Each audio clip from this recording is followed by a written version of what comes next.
Hello, welcome to Arcade Couch, the best place to chill with your friends and get your gaming goodness each and every Monday. My name's Don Blight. Joining me on the couch this week, Ashley Hobley. Hey, Dylan, I'm excited to be here and excited that people want developers playing other games from other consoles to get fired. I think, we just have to have the hard rules, across the board. Yeah. Catch Doug Bowser playing anything but Mario. Any other platform mascots? Crash Bandicoot, fucking Banjo-Kazooie.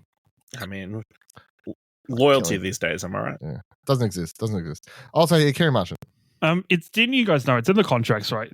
The devs are supposed to spend hundreds of thousands of hours of their time working on the specific game, and then that's the only game plus the other games on the system that they're allowed to play. They're not allowed to experience so many games on the system. Why do you have to pick the one that's not on the system? Like exactly, Well, come on, guys. Why you have to go elsewhere? You're supposed to stand with unity with your player base who want to complain at the fact that the game that was never going to be on their console was on their console.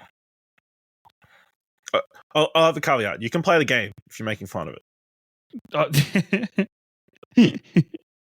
Which should be pretty easy for PlayStation players, developers. I think it was a zinger. I think it was that was a miss. He thought he did a zinger. Well, the Xbox games are shit. And easy to that was a real hard miss in this case. Not my best work, but no. Like Xbox is he's trying to recoup it, but no. Today on the show, we're going to be talking a little bit more about Starfield later, of course, as the gears continue across the galaxy continues. I've got some reviews about ASUS hardware, and we're going to talk about Nintendo Switch 2 because whatever it's called, because that's apparently real. But firstly, one review went up this week. I did this one. Goodbye Volcano High. So I gave the game a 9 out of 10 on the scales. I said I caught a vibe from Volcano High. Fang's passion is understandable to me. Even if I played their dialogue choices with friends a lot more understanding than I know I have been in the past. The cast of characters here is super likable and is the most I've enjoyed a high school cast in a video game since Life is Strange Beyond the Storm. Co-op may have taken a long time to get Goodbye Volcano High out the door, but it's been more than worth the wait for this final project, which is one of my favorite games of the year. I loved it. It was great. It was everything I like based on the show. I know, looking around the internet, the takes I've seen for this game, which has been in development for quite some time, and for people who don't remember what it is, I guess it's the dinosaur teen game. It's the game where you play. It's a teen characters. It's a adventure cinema. I think the official wording is. Where is it? Cinematic narrative adventure is their genre bending here. But you're teens and you're in a band and it's but dinosaurs. And also it's right before a meteor is about to strike Earth and we sort of all know what's going to happen at that point. So it was everything I wanted it to be based on all the trailers. I think I've seen some different reactions and stuff. It is a their wording's correct. It is a visual novel, but fully animated and fully voiced. So that's where it gets the cinematic flair. So it's not like if you've ever played a proper visual novel, it is just text. It's just like character pops up on the screen. Maybe they switch between like 2 or 3 different poses, like to emote different reactions, but it's not fully voice acted. It's not fully animated or anything. Like this is like sitting back and watching a very beautiful like Sunday afternoon cartoon. Like it's very bright, all the characters are very colorful. It's really, really cool. But yeah, the majority of the quote unquote gameplay is you're just making dialogue choices. You're not moving around the school. You're just it's just typical dialogue choices sort of stuff. Outside of that, the only other thing you do is there is a mini game when you do songs. And that's fine. It's not like a super hard mini game. And I honestly don't think if you fail the mini games, it really affects the game all too much. Other than your friends be like, wow. Other than I guess if you played the story out in a way in which the band stuff goes super bad and you're bad at the songs, it makes more sense. But yeah, I really enjoyed the cast. It's you got like a core group of like 5 or 6 characters, I guess. Of which you just control Fang, which is the main character. It's sort of everyone's coming off school holidays, coming back to school. It's that part where Fang's like super passionate about the band. They're the lead singer and lead guitarist. They've got 2 other friends, but one of the friends is like way more interested they've just got a passion for bugs. And another friend who they've met over the school break. So they still want to be friends with you, and you're like childhood besties, but they've got a new friend. So there's that little bit of a jealousy, which you could play into, given your dialogue choices. You could definitely play Fang to be a bit more like this fucking bitch, or like, you know, like depending on how you want to go about that. The other friend is super into, well, they're sort of like the stoner character, but not like, there's no like stonering in it, but they're just like more chill. They just want to play L&L. And L&L is D&D, but in this game. And there are several sections throughout this game. Some of the best parts of this game are just L&L sections. So you go into, I was saying before about how the game's like fully voice acted and animated and everything, except for when you the characters all sit down around a table and they play L&L. Then it goes to like sort of a very typical visual novel element where it suddenly has like background music, and then when that character is talking, Reed is talking about, and he's the DM and he's doing the L&L stuff and being like, last time on our adventure, our character, like that's all fully like he's talking. But then when the character, the meta, when the characters in the game who are sitting around the table are interacting as their characters in the L&L game, it's only text on the screen that you don't hear them, and it's only, and you see their visual, like they've got little character animations for their little elf or, you know, whatever their L&L character is, and like how that plays out. So then you get to make decisions inside the L&L game, and that can affect your relationships too, because quite often it'll be like, who do you want to attempt to do like a combo move with? And then you can like choose someone else that you're trying to be like more friendly with to try and like get closer to them relationship wise and that sort of stuff. It's like, oh, I team up with them and they like light up my fucking stick with a fireball spell and we do some cool stuff. Kieran would love it because lots of the characters that are playing this L&L game are probably the ones he hates, where they keep trying to do things to fuck with the game. And then there's even a section I loved where Reed is trying to do this like super serious story. He's like, and then the creature appears, and then everyone just starts talking shit in the background. And he's like, yeah, you can do that. Yep, that's yeah. And, yeah. Anyway, so then like it's this whole. It was so good. It was really, really good shit. So, yeah, I really enjoyed it. I thought it was great. But again, if these sorts of like, yeah, again, cinematic visual novel sort of thing, you're like, no, I need more game to make gameplay or whatever, it's not going to work for you. But yeah, I adore these characters. I feel I feel like they're very well written. They've just got so much different personalities, each of them, and I don't know. I feel like it's like the ending, without spoiling it, it sort of ends up, I guess, where you'd probably expect it to end up. Given I don't feel like it's even because of the big, giant like media. The game starts and it's like there's a fucking meteor coming, guys. So you do what you will, but no. So there's a romantic interest in the game, but from what I could tell, like it's definitely not a game.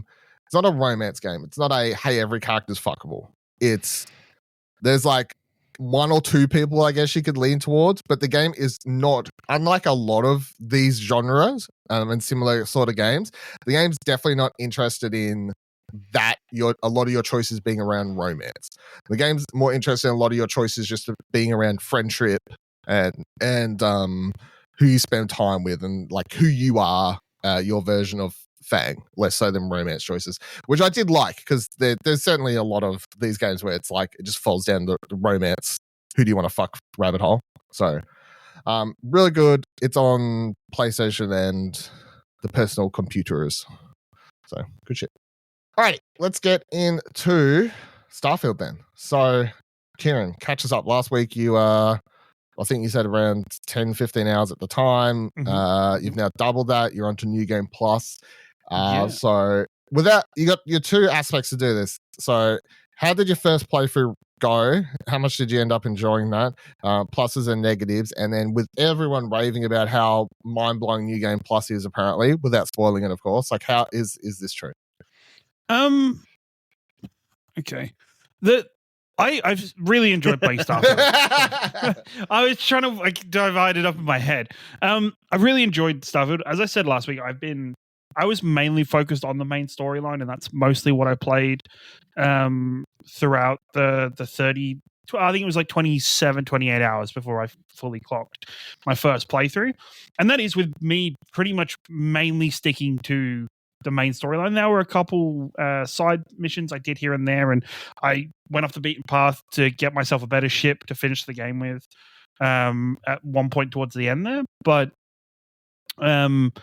I think Starfield, many of the theories that like the thoughts that I had last week have just carried on and increased. I still think there is a lot of things that can be improved. I think this game would have benefited from some sort of land vehicle to use while you're running around different planets, because that would be really fucking nice. Instead of having to hoof it every time, but you get used to it. I think the skill system is really fun, and like leveling up and doing the challenges to continue unlocking the next kind of level of each skill that you go into is very rewarding and very fun. Weapons, surprisingly, as I played more and I got better weapons, I started having more fun, even though I would say combat got simpler as I got better stuff. But at the, it still was a lot of fun, and there is an aspect I don't think I've mentioned and people don't really mention, which I think we're a week in-ish now, that like there is a whole range of powers that you do get throughout the game that you can use, like anti-gravity, or there's a shield, or there's ones that make all the enemies drop their weapons, or where you can see where people are going to potentially walk as it kind of gives you premonitions, or invisibility of the usual kind. And these are strong. And I think as you get later into the game and you explore those more, you get more aspects to play around with and to use throughout the game.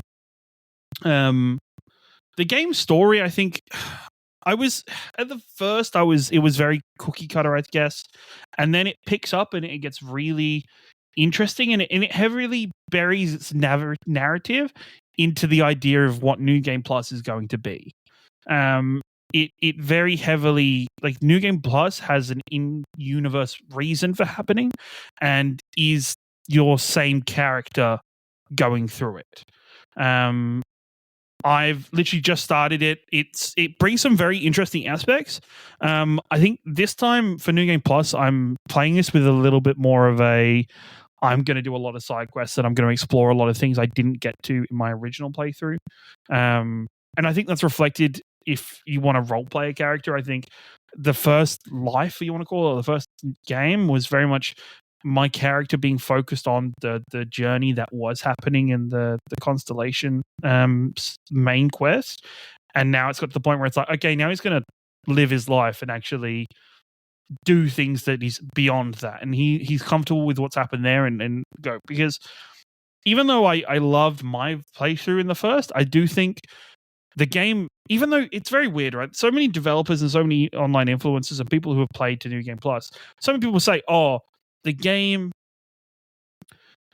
feels like it starts once you get to New Game Plus. And in a way, yes, it does. But at the same time, I think pushing through the campaign, if I was to redo my first playthrough, I probably wouldn't play it like that. Because I feel like towards the end, I felt like the pacing was just so off for my character in terms of other aspects of the game. Like I hadn't explored side missions, so I hadn't built up my position in the world that kind of way. Or I was only just getting to the later stages of relationships with characters and kind of learning about probably the one character that I'd mainly traveled with. And so because that timeline was still going, by the time I got to the point where I started New Game Plus, it does shoot you back to the start of everything. And it puts him in a very interesting position, but at the same time, I wish in that first game that I had explored more and I'd done a bit more with the character and played a lot more side missions and side quests. Because I'm level 30, starting New Game Plus. There's still a lot, and I'm very excited, and I want to keep pushing and keep exploring. There's so many side missions that I did have. My quest log or mission log was just chock full of stuff to do, where it's a whole bunch of quests, and then there's also these things that they call activities, which largely are like the starting points for quests to go on. And I just had heaps of them sat there while I was playing. And normally, I think it was a very different experience for me playing, because normally in games, I'm very much a very distracted person, where I could be like, oh my god, yeah, I'm shocked, to be honest. No, I'm shocked. You never finished The Witcher 3, Horizon, all these fucking games because of the side quests. So Yeah, because the side quests, and I think, I'm excited for more people. I don't know how much you guys have seen of Starfield like this week, but I love there's so much of this aspect I want to dive into. I love the ship crafting customization stuff people are doing is fucking insane. The fact that people are making ships like the Normandy from Mass Effect, the Planet Express ship from Futurama, the Pelican from Halo. One guy just turned his spaceship into a massive word high, and it just had the word high flying through space. Like there is just that much creativity and customization to the game. I think that's so fascinating that I didn't dive into and I didn't experiment with on my first run, and now I'm going to jumping into this. I'm excited to see more, and I think there's so much to this game that, as I said last week, is getting out of the game what you want from it, and I'm really excited to keep exploring it and to seek out like a lot of the things. And I will, the kind of a tip for everybody, there is a side quest you'll get very early called the Mantis. Just follow that side quest. Just drop whatever you're doing at that time and just go do that side quest, because you'll get some really good gear, and also it's an amazing side quest and side story that is very good for anybody who loves video games and loves stories. It's a very good one. But yeah, I'm fucking disappointed to hear that neither of you two fucks have even started the game. You've fucking installed it, but neither of you have started it. Hey, I was playing Dinosaur Adventures, you know what I mean? Like, Yeah. How long did that take? 5, 6, 7 hours? Yeah, 6, 7 hours. Yep. Sure. Okay. That's, I was playing Baldur's Gate. That is anything that's fair, I think is Baldur's Gate is. It's like, I should try Starfield. And then I played a little bit of Baldur's Gate and like 7 hours passed. Are you ready to score this shit, Kieran? Or yeah, I'm going to give this an 8 out of 10. Or do you need 6 or 7 more new game pluses? No. I still think you said an 8. Yeah, I really personally like this game, but I still think there is a lot this game could do better, and it is still very much stuck in the Bethesda world. Of kind of anything above a 7, Bethesda won't blacklist us, I hear. So yeah, no, that's completely fine. Yeah, no, we're good. I love this game, and I'm very passionate about Starfield. As Dylan said, is when I told him that I'm 30 hours in an on New Game Plus, he was very surprised. It's a great game. It's a fantastic game. Actually, I'll give you this though. This is the funny thing. Starfield made me realize something else, and this will be fucking Ashley Hobley can probably chuck this in his fucking cap as a feather or some shit if he wants to. But I actually gave my dad this week my Xbox Series X, and I've just went and hooked it up in the front room, and I was like, here you go, you can use it from now on. And he's like, oh, don't you need it? I'm like, no, everything that I could play on the Xbox Series X, I'm just going to download it on my fucking PC. So why the fuck do I even have it? So that is, I guess, the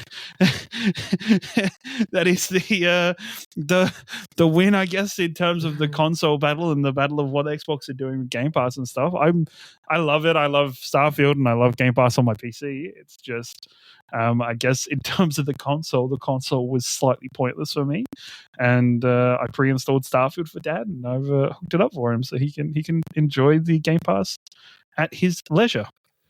Now he has to play at 30 frames per second, though. Yeah, he won't care though. He's fucking old. He won't mind. He won't mind. Yeah, he's old. He doesn't see the frames. He's capable of telling. He's capable. He's capable of knowing. He's capable of getting over it, so it's fine. I mean, I say that, but I've installed it on my Xbox because I can't be. If I'm going to try it out, I actually can't be fucked playing it on my PC. So you crazy.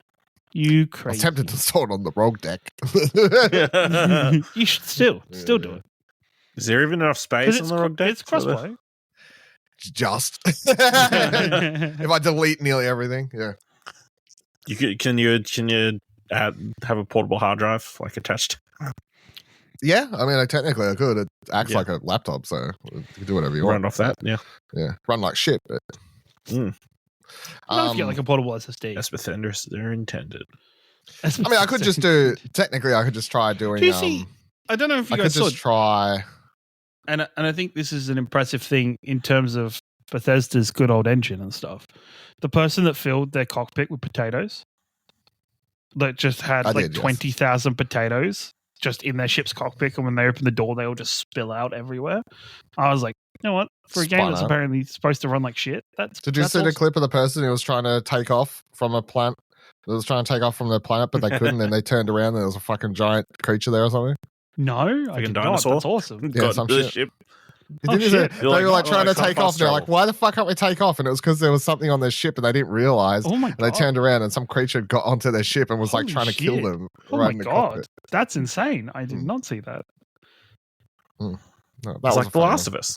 See, I don't need to play the game, man. I just experience it via social media. Yeah, that makes sense. Yeah. It's the same as I hear watching movies all on TikTok in 5 minutes is a fucking thing that people do these days. I was going to say, I could take my ROG deck out and then I could hook it up to my phone's 5G and I could just try doing a cloud gaming there. That would be an option too. The future, baby. Wait, is your 5G better? No. Is your 5G better than your home internet? Maybe stick it on the work Wi-Fi. Is my 5G better than my home internet? Fuck yeah, it is. If I do a speed test, the 5G is way better. Yeah. But it's unlimited, of course. So no, of course not. That's the problem. Yeah. All right, cool. Let's pass the hat to you, Ash. Quality critics time. Talking about exploring space. How about the amount of space I can fill with pumpkin seeds in Fae Farm? Yeah, so this is the new farming game from the beloved studio, Phoenix Labs, whose previous title was the action RPG Monster Hunter game Dauntless. Yeah, it's basically the same. Basically the same. So in this game, you apparently you wash up on shore of this magical island called Azoria, and as is the case in pretty much every single farming game, they're like, hey, have this house, have this farmland. You can go, you've no experience, just start farming. It'll all be good.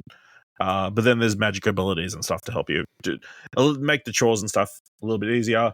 So nobody would rate this higher than something like a Harvest Moon or a Stardew Valley. The quality critic score is an 8. A lot of people had a lot of good times. They found the streamlining a lot of the farming tasks really helpful and made the days kind of a bit easier to get through and that kind of stuff. A lot less tedious. The main quest is quite enjoyable from what I read, but there were some performance issues on Nintendo Switch. Of course, everybody was reviewing before release, so that may have been patched since. Certain aspects of the game weren't particularly deep. I think Bree over at Checkpoint mentioned several times, like a lot of NPCs would have recurring talk, like they would say the same line several days in a row, that kind of stuff. And then and none of the reviewers were able to play multiplayer, but it seems like multiplayer is the preferred way that they would want you to play the game. So I guess wait and see if that's.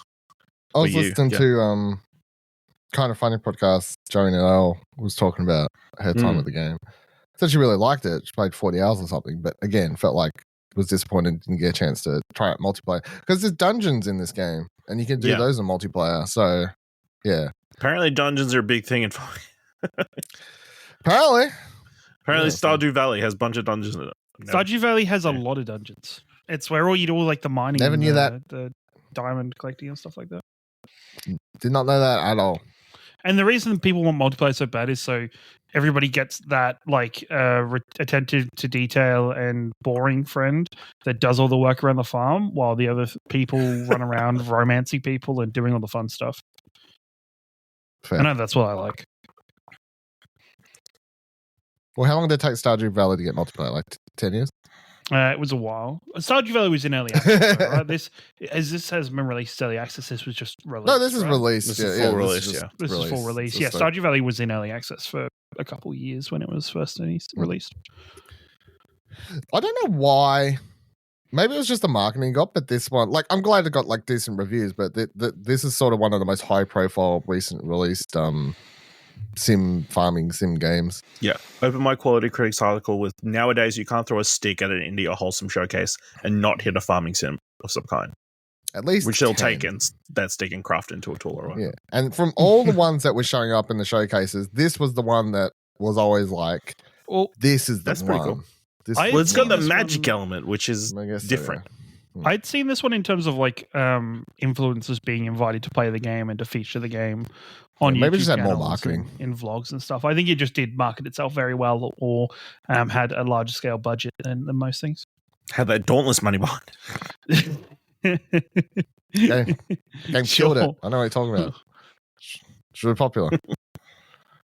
I liked it for the hour I played. It was fine. Yeah. I never went back to it. Oh, Dauntless. Yeah. It's more than you played Elden Ring or Game's Starfield so far, so. Hey, I accidentally turned Starfield on the other day and then quit out of it, just so you know. So you saw the menu, you were appalled by the menu. Yeah. And you were like, this is going to be a boring Actually, game. That's a good point. I got all the way to the menu and then quit the game. So you were appalled. Right. You were like, this is what I was like, this is menu. bullshit. This doesn't have my. This is worth my I was like, time. this menu makes my fucking my TV like this expensive OLED. And you put this disgusting menu here. I'm done. I got rid of it. So I'm done. Fair enough.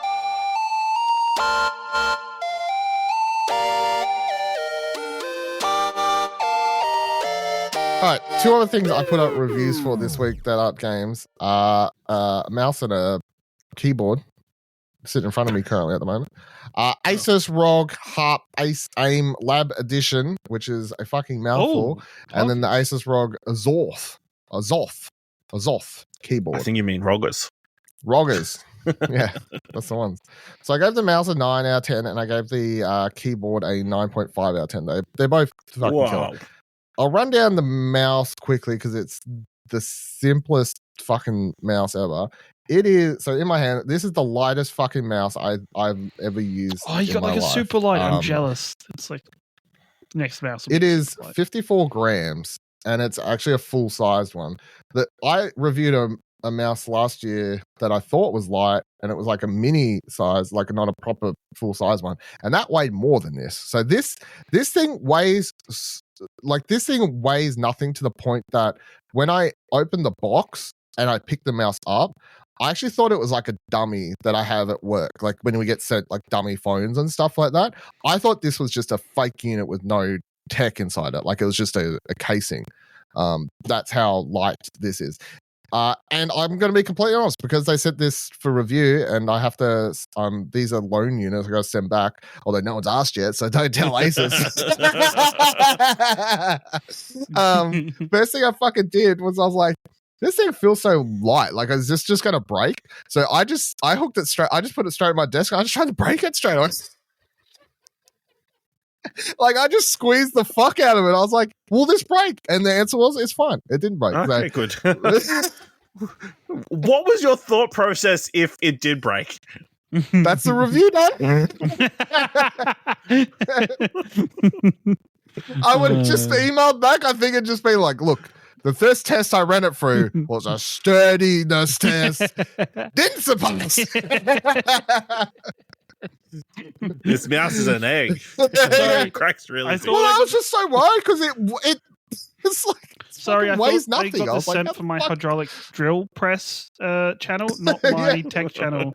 I was like, look, I wasn't going to go to extremes, but I'm like, what if like you got angry in a game and you just like fucking what if the white shirt wasn't enough to rip off? What if I needed to slam down my mouse? What if I had to like? So, that was the first test. Anyway, survived that, so that's good. I mean, but other than that, to be honest, like without going into like all the specs and shit like that, it is just it's a pretty straightforward mouse. It's wireless. It's got wired option. The battery lasts fucking forever. It's actually like I have nothing really but positives. My negatives continues to be with a lot of these mouses. They put the fucking quick selection button for the CPI, DPI settings on the bottom, and I really wish people would just start making a way to, because nothing better I love to do than have to pick my fucking mouse up to quickly switch between those options. And then the other thing was, and this isn't the mouse problem, Not, but like so I know, like if I was playing a game like a first-person shooter, I'd want it different to when I'm using regular. No, just have the same DPI the whole time. Thing. You just have the same DPI, and then you just change the in-game sense. I guess so. But the other thing is, so ASUS ROG or whatever. No, ASUS. Whatever their stupid hardware. Armory Lab. Sorry, Armory Lab, which is generally known as a pretty meh app. But I mean, to be honest, every company. I hate every single they're all Steel shit. Series, fucking Razer, fucking Rock. They're all You're all shit. I fucking hate. There's not a good one. So they're all shit. They are all. And I sort of at this stage, every time I do one of these hardware reviews, I spend less and less time even pointing out because I'm like, they're all shit. We all know this shit. But like just for the mouse, for example, it was like I clicked the button to change the DPI and it wasn't even the app wasn't even giving me a notification to tell me what it switched to, even though I was supposed to. I'm like, cool. So I have no idea what I'm at now. Cool, thanks. Anyway, that's the mouse. Mouse is really, really good. 9 out of 10. If you like, it's obviously targeted. Oh, sorry, I forgot to go over that part. So it links into AimLab. So that because it's this AimLab edition. So when you install AimLab, which is free, Kieran would definitely know all about it. I don't know if Ash knows what it is. AimLab's like a training, first-person shooter training free thing you can get on Steam. But it hooks it up to that, and then there's a special. It'll realize you've got the mouse, and then you can do a special training session in AimLab, and it'll suggest a DPI. It'll suggest changes to the like all the elements of the mouse, and it'll give you a custom profile based on once you do about run through a bunch of tests in AimLab. I thought everything it suggested for me, I personally disagreed with. I would say it didn't work for me. But if it works for you, cool story. I don't think it really it doesn't affect the mouse at all because the mouse is just really, really good. It's obviously for esports or enthusiast sort of players. But again, it is super lightweight. So, like it's so good, but at the same time, it feels so weird, like how it's just crazy and how good it is for the lightweight. Anyway, all right, keyboard. Wait, really. What is meant to be written on it? What do you mean? Like there's text on it. Oh, yeah. So it comes blank. That was on part to point out. So my it comes blank and it comes with some grip skins you can put on it. So I didn't find it that slippery at first, but after like you get a little bit of like if you're playing something for a couple hours, you get a little bit of that hand sweat going. A little bit of hand sweat. I found it just to be a little bit slippery at that point, so I stuck the grips on it, and that was the change. I mean, it just says like general ASUS stuff, like for the gamers who dare and Republica gamers, and because on the image I'm looking in the review, it just says for those that dare. Yeah, like it cuts off. It's just like I think it looks pretty cool though, like visually. I liked it. I thought it was pretty cool.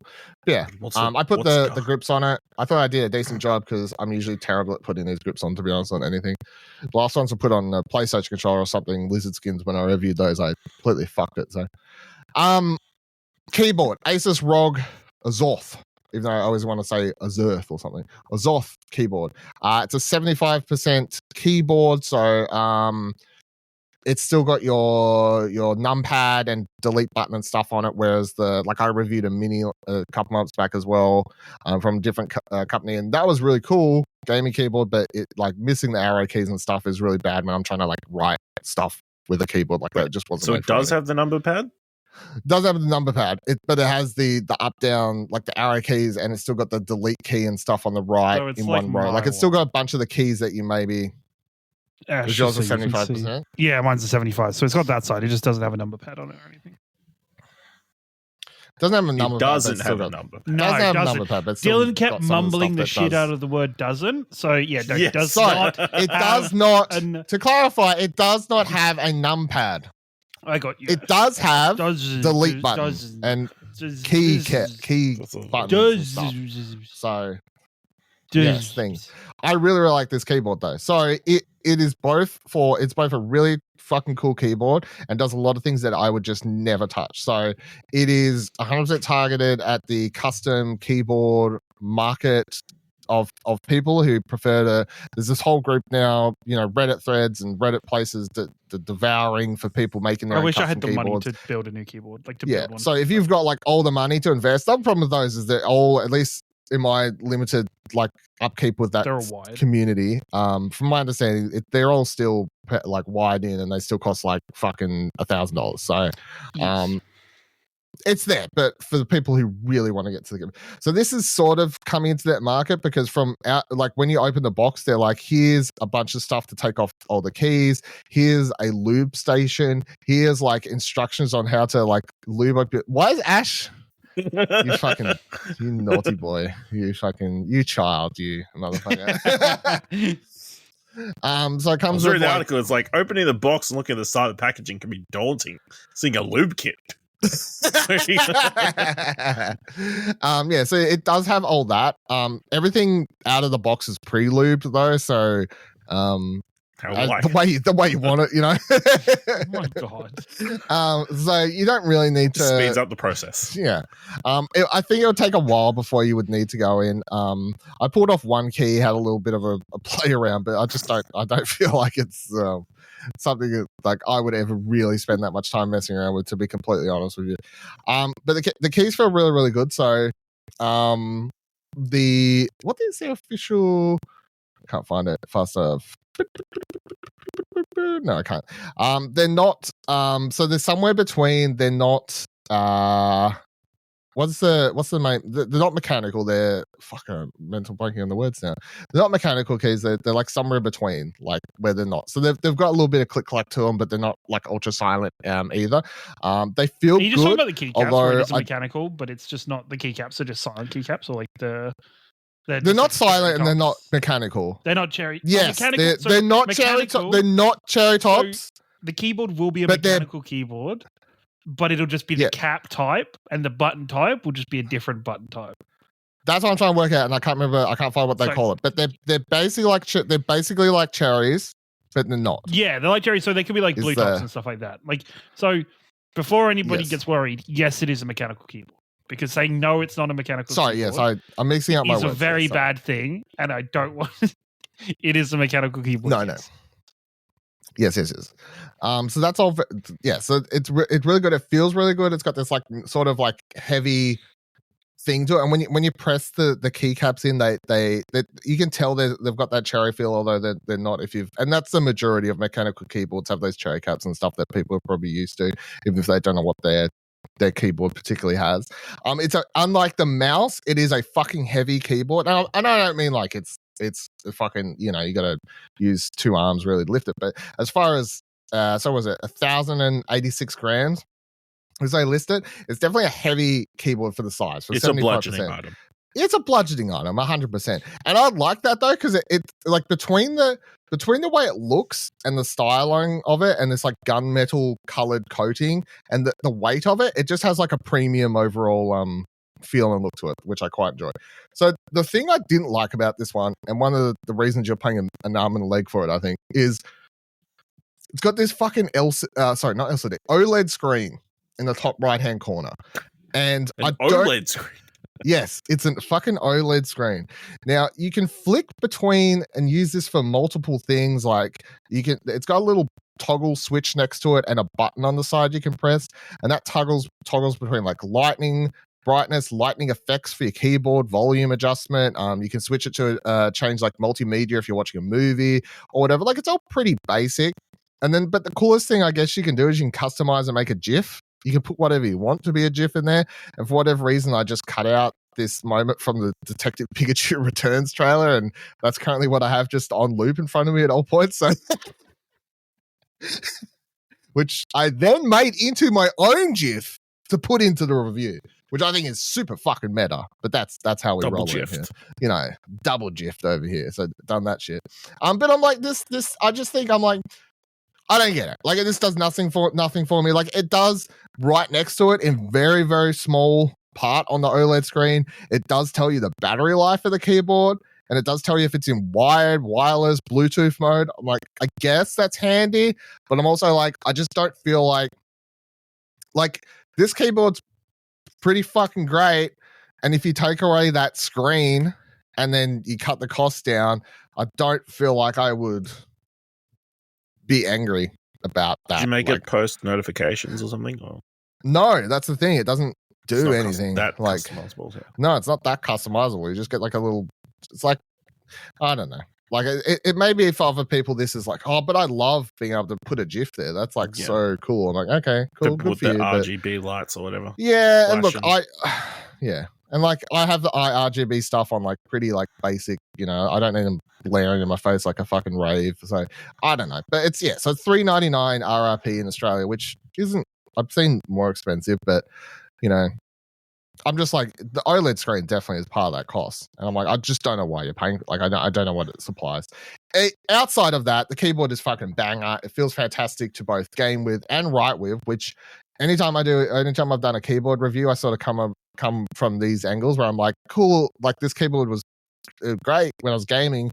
And the second I tried to use it when I was trying to write this review, it sucked, which I know that the gaming keyboards aren't meant for writing, but no matter what, anytime I'm reviewing a keyboard, I do both. Like that's how the fucking that's how I'm fucking reviewing the keyboard. Are you supposed to type in the chat if it's yeah, that's good. How are you supposed to write GG well played? How are you supposed to make derogatory? Yeah, how are you supposed to degrade women around here? Yeah. My God. Come on, what are we doing, guys? You're supposed to find out how you use the loop kit if you can't. If you can't Google that shit, fucking hell.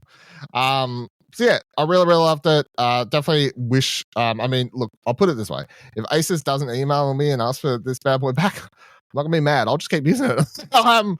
Good keyboard. It's good keyboard. You know, the mouse I may break it. I don't know, but keyboard, fucking banger. So read those full reviews. Can you link it up to your ROG deck? I could actually.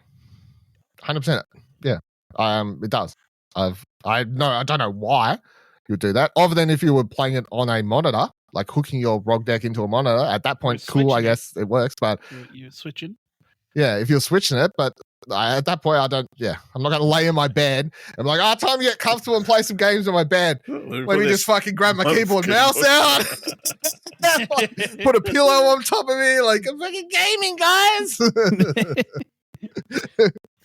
You fucking use that, real gamers.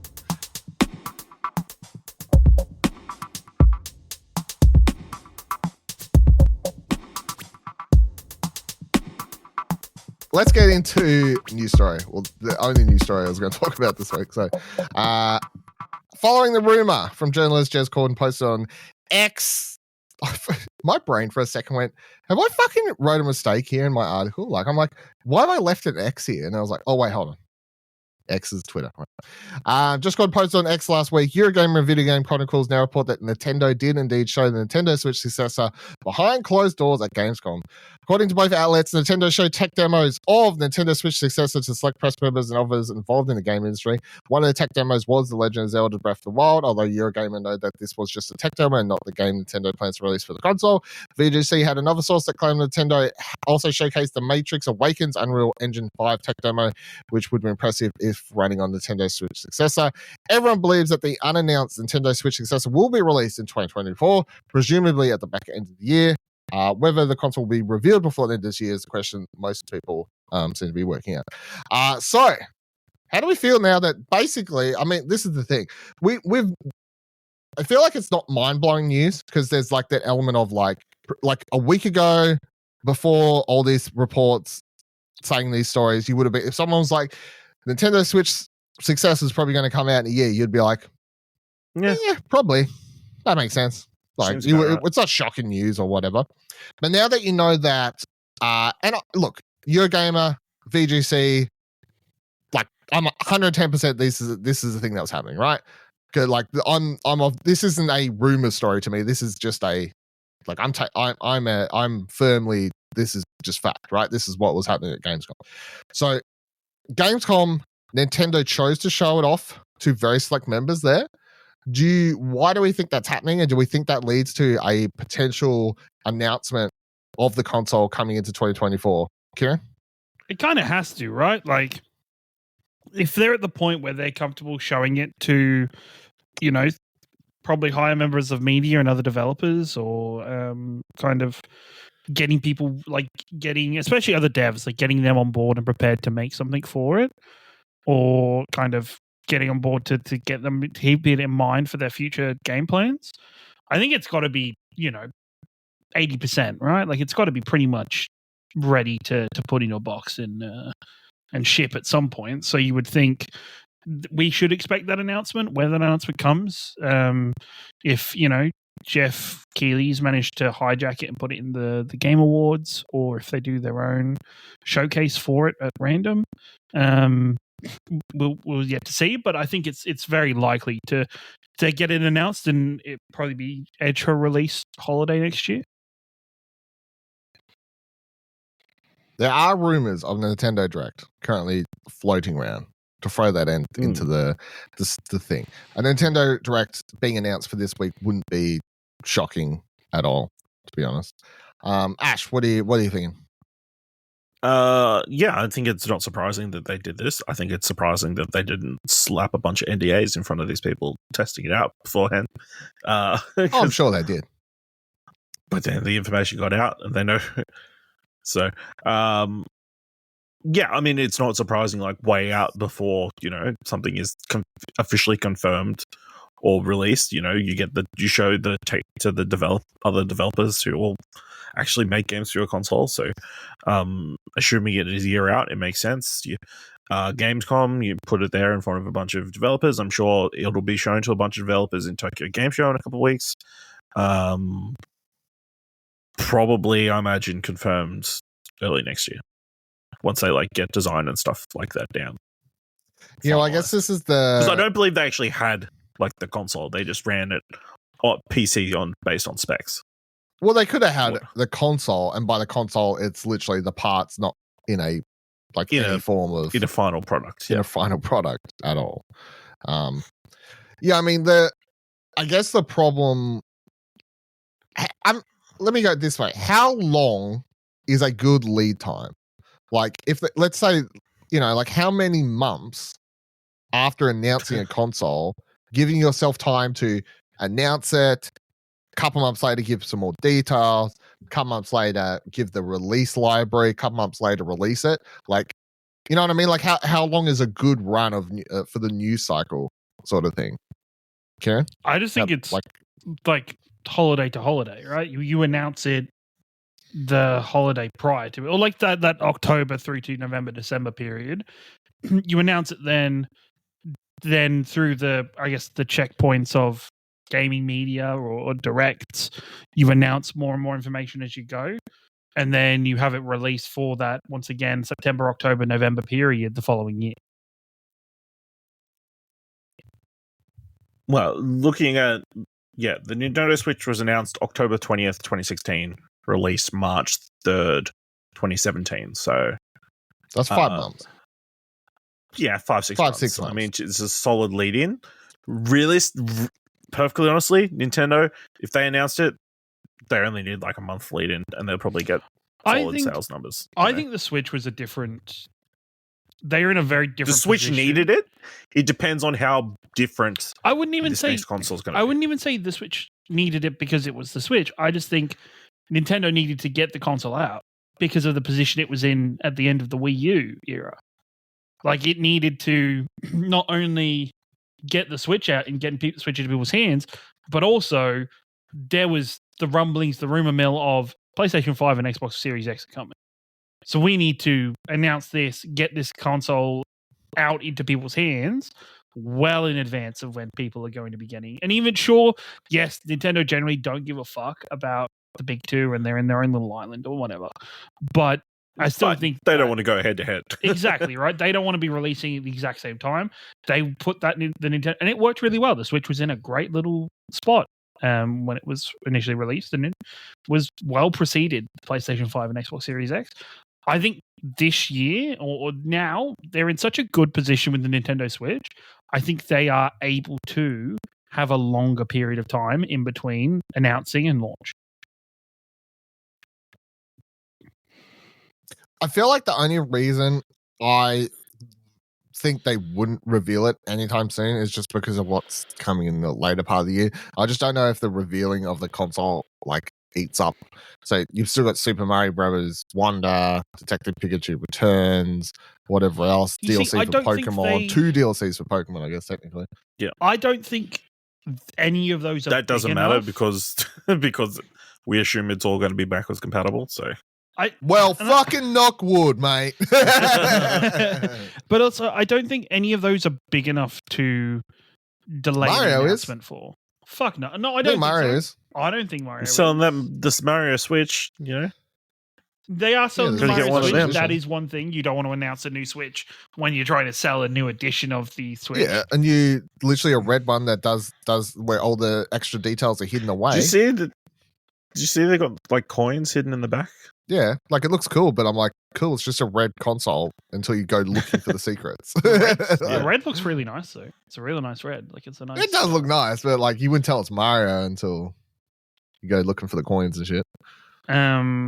But okay, maybe with the point with the console, I think that's fair enough that they're not going to announce it at the end of the year. But I don't think that the big release this year for Nintendo's already happened, and I think everything else that's coming out is their B tier. Oh, Zelda, right? Yeah. What did Nintendo release this year? Oh, Do you guys know? And I've thought about this other. Do you guys know Resident Evil 2 remake? No, Resident Evil 2. Resident Evil 4 remake was like this year, and so is Dead Space remake was this year. What the fuck? Just January, yeah. What the actual fuck? Yeah, like years are long. This year, if for gaming, I think normal fucking time wise, the year flies in fucking 20 times the speed it used to. But gaming wise, everything is like feels like it came out years ago when it came out at the start of the year. Yeah, well. Yep. Yeah. What are we on fucking King of the Hill? Yep. Yeah, so I think that's why they want it. And look, I would be happy for them to announce it because it's not going to affect my purchases or excitement around the games. But you got to think about the general public, I guess. You putting the fund together. You got to put put my what? Your fund together to start putting money aside. Well, yeah, I if they tell me like if they what is like, the yeah, I'll just start saving now anyway. Fucking what's the matter? What is the price range for a new Nintendo console these days, right? I would like if I'm gonna set up a little side bank account where I can start saving. I'm gonna put away around like $600-700. I think that's that is the goal. I think for me, if the new Nintendo console comes anywhere close to the Series X or the PlayStation 5, like there's I think the Switch was like $599 at launch or something like that. I think roughly around there, and I think people just thought it based was on, overpriced. Yes. So. Yeah. Like I really hope. I really hope they do still aim for that 600-700. If they start getting up to the 750-800 mark, you start going, oh no, okay. Where is this money going to in terms of hardware? What if it is powerful enough? Because if they're running the engine, if they're showing off like stuff like Unreal Engine 5 tech demo and stuff. If it's that powerful, fuck it. Okay, that's fine. If it is going to be close to the equivalence of those two, yeah, sure. You know what? Not even equivalent to those two. If it's going to give a Steam Deck or a ROG, I was about to say if it's as powerful as the Xbox Series S but portable. Well, the Series S, how much are you picking up the Series S for? It's like $650, or is it like $400? No, it's less than that. It's like cheap. Is it $499 on sale or just retail? $499 for the. God, you're the 500 gig. I can see $479. The terabyte one is $549. Yeah. Okay, it's like $500 for that. So yeah, okay. That's the thing, right? If shit, the Steam Deck and the ROG Deck are like 12. Like they're over $1,000. Yeah, they're $1,000. Yeah. If it is to rival those two, yes, cool, sweet. Put it up to $800-900. But I don't want to get my hopes up for fucking Nintendo actually releasing good hardware on launch. They just don't. It just makes me wonder though if there's no gimmick, and the gimmick is just that it actually It's the same thing but better. It's the same thing but better, yeah. Like we've been, because remember all the rumors, Switch Pro. What if it is just Nintendo Switch 2 and Nintendo Switch 2 is just, it's a Switch but more powerful? What? Oh man, what if they call it the Switch Pro? It's like, but all Nintendo, but you have to buy Switch Pro games. What if they call it? Like what if they call it Nintendo Switch Advance? That's true. You get the Advanced Switch. Yeah, Advanced Switch. So ripped all the game sellers out there. Yeah, explaining it to parents. Nintendo doesn't exactly have, not Edgar Allan Poe overview of their names. Like, just like, what do we call this thing? It's a bit better than the last one. Well, it's more advanced, isn't it? It is more advanced. Your good fucking word, Rob. What fucking call it Game Boy Advance, mate? Fucking GBA. The kids will love it. Yeah. What's it do? It's a bit more advanced. Does stuff better. That's for sure. Like, marketing team killing it. Why didn't we call it the Super Game Boy? Yeah. Because, I mean, if that's what they're showing off behind closed doors, because usually, like, all the closed door stuff for Switch back in the day, it was about the Joy-Cons. Yeah. It was, hey, the Ice Cube, all that sort of stuff. Hey, check out how many Ice Cubes are in this controller. Yeah, you can count it using the 0 because it's a controller.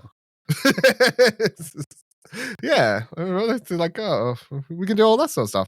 And then when it came out, everyone was like, cool, we don't really care about that part. Yeah. Cool, if they're able to play the Matrix tech demo, maybe they actually will be getting Call of Duty every year. Who knows? I mean, very possible. This is best case scenario for me. If it's Nintendo Switch is announced, it's around that, it's around $600, like $599 or whatever, maybe $699. Yeah, probably $699. Probably $699. The OLED to be Switch real. is $549. So yeah, so probably $699. They announce it, comes out. It's the exact same thing, but more powerful. Better. Yeah, better, more powerful, better battery life. Done. I'd buy it. I'm very happy with that. I'm fine with that. I mean, there's lots of other things I'd like them for to announce at the same time they're adding fucking achievements or something.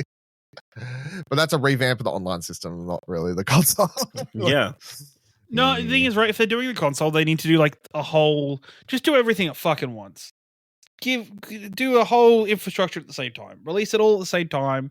Nice and new, fresh start, nice packaging. Don't touch your Nintendo Switch online pricing, because I think Nintendo Switch's pricing is actually fucking reasonable, unlike other services at the moment. But yeah, you don't want to get into that. You don't want to get in PlayStation. No, I don't go full PlayStation. Fucking idiots. I think, I think Nintendo has the opportunity, right? Because Nintendo have been so, I want to use the word lackluster in terms of their progress in the technological aspect of their business and of their consoles. They are now in the position to make the biggest fucking jump possible, right? Like PlayStation 5 and Xbox, or PlayStation and Xbox, are at the point now where their jumps in progress aren't actually going to be that big in terms of console to console, but they're going to be very minute each time, just because they're at that point in technology where they're fighting technology versus price all the time. Nintendo, because their shit is, they've got so much room they can make up without having to blow their budget or invest massively or do anything super out of the ordinary and retroactive. Like, they can just put a good console together, right. If this console doesn't have an SSD in it, I'm gonna cry. I would just cry. If you don't just have an SSD now, it's fucking 2023, 2024. If you don't have an SSD in your console, what the fuck are you doing? Baby. Just fucking put an SSD in it. It's like a fucking matchbook. Like, it's not even a matchbook anymore. It's like a fucking, you crazy Nintendo. Nintendo would actually make me mold. Like, I would cry and lose my shit if actually, you know what? Nintendo, the direct that they announced this would almost be worth doing a video recorded reaction to it, because if the console is shit, I think I would just actively lose my mind on camera. Like, it would be great content if the fucking console. You're gonna announce if it has an SSD or not in the first reveal video? I fucking hope so, or at least have some kind of aspect of. It's gonna be people playing on rooftops. Oh, that's all it's gonna be. Except they're happier because it's better. It's the exact same actors. And they're like, hey guys, from seeing each other for 6 years. Just get the exact same people. But guess what? I got a new one. It's better than ever. Advanced. It's advanced. It's a super advanced. Good shit. It makes me, the only thing I'm wondering about is older games. I do really wonder if, and people will hate it, but at the same time, like, it's a lose-win, it's a lose-lose scenario, really. Where imagine like older games that people complain about, Pokemon and all these things that sort of just run like ass, that there's like a patch when you play those on this that like makes them not run like ass. Basically. That'd be nice. Like, well, you think in theory that should just be how it fucking works. If this console, like, and it hasn't worked in the past, and that's even with Xbox and PlayStation consoles, where you just like, bro, better hardware should just run things better. It just doesn't, and you're like, what? Why? Why are you like this? Ugh. Well, might find out soon. Who knows? All I know is that I'm going to say Nintendo Direct's probably coming this week, to be honest. I feel like the heat's coming in the kitchen. I don't think they're going to have anything about Nintendo Switch follow up there, but I feel Nintendo Direct coming this week, everyone. Let us know your comments, questions, concerns for this week's show. All in our Discord if you'd like. ExplosionNetwork.com/Discord takes you to our Discord page. If you'd like to yeet at us, join our X page and follow us over there while it exists, and even though it's a heap of shit. ExplosionNetwork.com/Twitter still takes you there. And if you like this episode and thought it was worth $1 or more, head on over to our Ko-fi page. ExplosionNetwork.com/support. Buy us coffee. And until next week, same time, same couch. Goodbye.